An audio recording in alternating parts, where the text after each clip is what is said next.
ওখানে আমার ফোন নয় বলে মিছা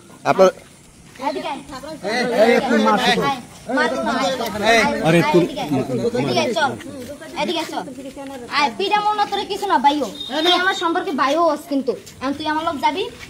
মসজিদ উঠে কোন সব করবি যে আমার লোক কোনো সম্পর্ক তো রয় নাই তুই যদি এইটা হ্যাঁ সামনে যদি মসজিদ উঠে কইতে পারস কোন সব লইয়া তাহলে তোর জুতা আমার পিঠ ফ্যামিলি তো কিছু করতে পারবে না আমরা দুইজনে ভালো কথা তুমি থাকবা আমি তো থাকবো আমি তো আর দেখতে পাচ্ছি তো আমি তোমার দিকে আসি আমি তোমার দেখতে আমিও কিন্তু তোমার দেখতে আসি আমাদের এমন জান আইসি করছি আমি তোমার আমি বোন হিসেবে মানে তোমার নিয়ে থাকতে চাই আমি তোমার ব্যক্তিগত বিষয় আপনার নাম খলিল আচ্ছা এই যে বউ থাকতে আপনি অন্য মেয়ের সাথে সম্পর্ক করে তাকে দেশ বিদেশে ঘুরাইছেন বিয়ের আশ্বাস দিয়ে আসলে মূলত বিষয়টা কি বলেন তো একটু স্যার আমি কিছু ঘুরাই নাই কি করছেন আপনি ঢাকায় গেছি ঢাকা যাওয়ার পরে আসার সময় দেখা হয়েছে সেই সময় একসাথে আইসি আর পরে আমার ফোনটা আমি বন্ধক দিয়ে তারপরে আইসি ওই জায়গায় দিয়ে ফোন আবার আমার একটা ছোট ভাই ছিল ওই আবার নিয়ে ওটা দিয়ে দিয়েছে ফোনটা ছাড়াই এই বন্ধু হয়েছে আর কিছু আমার সাথে হয়নি ওই মেয়েকে কি আপনি চিনেন আমার চাচাতো বোন হয় চাচাতো বোন মানে আমরা কিছু ছবি দেখলাম জরাই ধরিয়া শুভ সন্ধ্যা আসলে এগুলো কি কি রকম এটা অনেক আগে ছবি তুলছিল হেইটি ওই সময় ছবি তুলছিলেন কেন এই সময় কইছে ভাইয়ের লাগে ছবি তুলবো এই ছবি তো সেইগুলো তাছাড়া না মানে এমনি কোনো সম্পর্ক না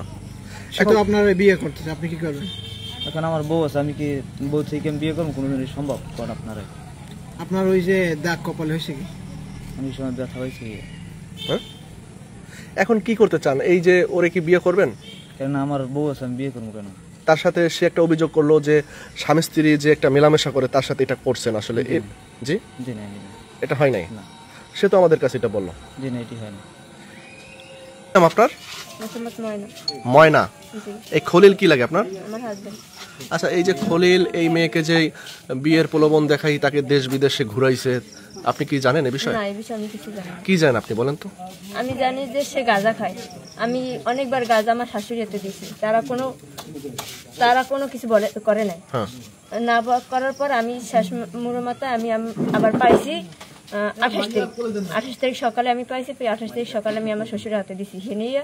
মেম্বারের কাছে দিছি মেম্বারের কাছে দেওয়ার পর সে বাড়ি রাগারাগি করে গেছে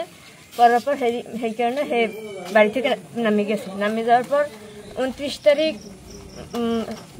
রাত 9টা বাজে সন্ধ্যার টাইমে মেয়ের বাপে আইসে কয় আমার মেয়ে এই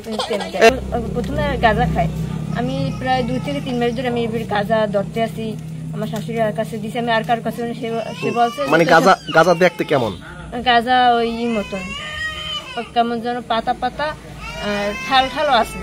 মানে এগুলো আপনি ধরছেন হয় আচ্ছা আমি প্রথম বুঝতে পারি না যে ওই যে গাঁজা আমি অনেকবার ধরছি কিন্তু আমি জানি না যে ওইটা কি আচ্ছা এখন আপনি আসলে কি চাচ্ছেন আপনি এই যে মেয়ে আপনার স্বামীকে বিয়ে করতে চাচ্ছে আপনি কি এখন ওরে নিয়ে ঘর সংসার করবেন দুজনে মিলে না আমি ওরে নিয়ে ঘর সংসার করব কি চান আপনি আমি আমার স্বামীর আপনার স্বামীকে তো ও চাই আপনিও চান ও চাই ও তো সম্পর্ক করতে বিদায় হয়েছে আমি তো আর সম্পর্ক করে যাইনি আমার একটা মেয়ে আছে আমার একটা বাচ্চা আছে আমি যাবো কোথায় আমি এই সতীন আমি মানি না আমি আমার স্বামী চান আপনাদের বিয়ের বয়স কত বছর আমার বিয়ের বয়স 3 বছর বাচ্চার বয়স 16 মাস 16 মাস আচ্ছা এই যে খলিলের সাথে বিয়ে হলো কিভাবে মানে পারিবারিক ভাবে নাকি সম্পর্ক পারিবারিক ভাবে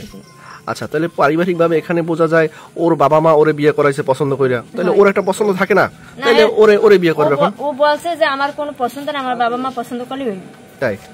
এখন তো এই মেয়ে আসলে আপনার স্বামীর সাথে যেতে চায় না হইলে মারা যাবে না সে মারা গেলে আমি